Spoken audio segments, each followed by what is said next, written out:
Hello students, my self CS प्रीति सिंह। बच्चों, आज हम जो बात करने वाले हैं वो है बहुत ही बेहद महत्वपूर्ण चर्चा का विषय है कि जो बच्चे जून 2023 में एग्जाम देना चाहते हैं, क्या वो एक ग्रुप दें या बोथ ग्रुप दें, या CS एग्जीक्यूटिव किस हद तक टफ है या कैसे उसकी पढ़ाई करनी चाहिए, ये सभी प्रश्न के सवाल के जवाब आपको इसी वीडियो में मिलेंगे। नंबर 1, सबसे पहली चीज है मैम, जैसे कि अभी आप देख रहे हो मैम, दिसंबर खत्म होने वाला है, जनवरी शुरू होने वाला है, क्या हमें बोथ ग्रुप या सिंगल ग्रुप, इसका चुनाव कैसे करें?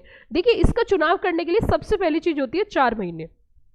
अगर आपके पास 4 महीने का टाइम है और आप बहुत ईमानदार हो अपने कोर्स के प्रति और आप रेगुलरिटी से क्लासेस ले रहे हो, सेल्फ स्टडी कर रहे हो और ईमानदारी से अगर आप 30 अप्रैल तक पढ़ लेते हो और कोर्स कंप्लीट कर लेते हो, तो अगले 1 महीना में मई में 30 दिन का होगा और उसमें जबरदस्त तरीके से आप रिवीजन कर लेते हो, both group 1 shot clear.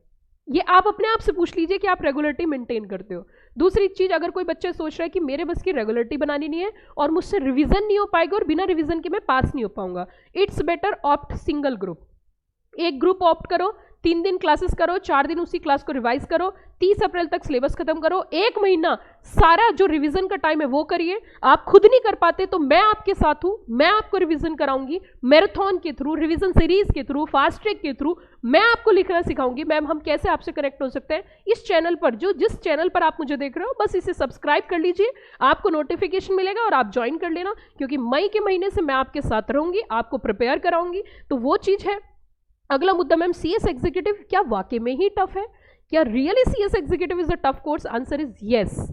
It's not an easy task, लेकिन नामुमकिन नहीं है। मैं भी आपके सामने हूं, मैंने भी क्लियर किया है, तो ऐसे आप भी क्लियर कर सकते हो। लेकिन क्लियर करने के लिए आपके अंदर जज्बा और जुनून और ईमानदारी होना जरूरी है। आप बेईमानी करके नहीं कर सकते कि 1 दिन पढ़ लिया, 1 दिन छोड़ दिया, 2 दिन पढ़ लिया, 2 दिन छोड़ दिया। नहीं, नेवर एवर। जीत की तैयारी पहले दिन से होनी चाहिए, फर्स्ट डे से होनी चाहिए।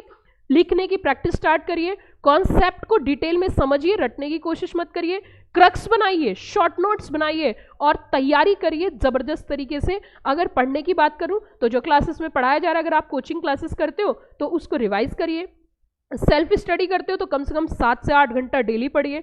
आप इतनी सब चीजें कर लोगे, मतलब डेली बेसिस लगातार रेगुलरिटी से आप पढ़ लोगे, आपका क्लियर हो जाएगा। कोई बड़ी बात नहीं है। बच्चा फेल वही होता है जो रेगुलर नहीं होता, कंसिस्टेंट नहीं होता, जिसको लिखना नहीं आता, जिसको रिवीजन कर, जो सिस्टमेटिक नहीं है, जिसको यही नहीं पता एग्जाम से पहले दिन कहाँ से पढ़ना है, उसको पढ़ने का पता ही नहीं, तरीका ही नहीं है, तौर तरीके ही नहीं है। क्लास में गया, थोड़ा बहुत रीड किया, पढ़ा, सुना, आ गया, उसके बाद उसे कुछ नहीं पता। जैसे मैं अपनी बात करूं, बच्चों को क्लास में पढ़ाना, बात ये नहीं है कि बच्चा मेहनत कर रहा है, लेकिन बच्चे के साथ टीचर्स को भी मेहनत करनी पड़ रही है। जैसे कि मैं अपनी बात करूं तो बच्चे जब क्लास में पढ़ते हैं तो साथ साथ उनको एक एक चीज हाथ से लिखवाना, क्रक्स बनवाना, फिर एग्जाम के क्वेश्चंस की प्रैक्टिस कराना, फिर उनको सारा रिवीजन कराना, फिर उनकी मैराथन कराना, एग्जाम वाले दिन तक उनके साथ रहना।